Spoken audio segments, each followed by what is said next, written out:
Welcome to the Daily Intelligence Brief from IntelStor for the 23rd of October 2025. In today's top renewable energy news, Singapore-based energy company Vena Group announced plans to invest in a 20 trillion Korean won project in South Korea.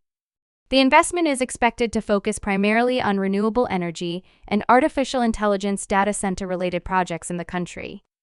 The projects are anticipated to include the 500-megawatt Tian offshore wind farm and the 384-megawatt Yeokji wind farm. Additionally, the group will collaborate on linked projects such as data centers supporting AI computing connected to renewable energy. The U.S. clean energy economy continues to contract under the U.S. administration. In September alone, nearly 3,000 jobs were lost and $1.6 billion in projects were canceled, factories closed, or investment commitments downsized. Since January, the United States has hemorrhaged more than $24 billion in announced investments and lost nearly 21,000 jobs. Of that total, Republican voting districts have suffered the greatest losses. They shed $12.4 billion in investment and lost approximately 15,000 jobs. U.S. Interior Secretary Doug Burgum has dashed hope the U.S. administration might dial back its war on offshore wind in order to woo Democrats for another stab at energy permitting reform. Secretary Burgum rejected any easing of the president's war on the sector, stating that offshore wind is, quote, bad for everybody.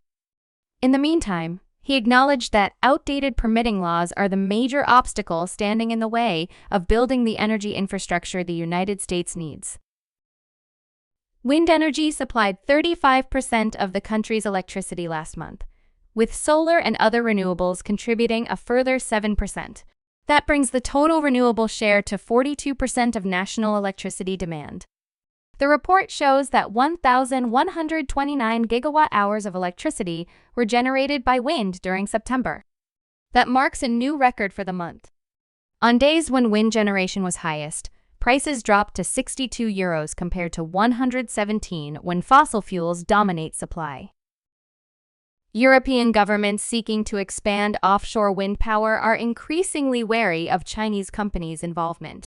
Countering China's dominance will be time-consuming and expensive, but political pressure and national security concerns may give the region little choice. Offshore wind is a cornerstone of Northern Europe's clean energy strategy, offering a reliable alternative for more windy and less sunny countries striving to cut greenhouse gas emissions and reduce reliance on imported fossil fuels.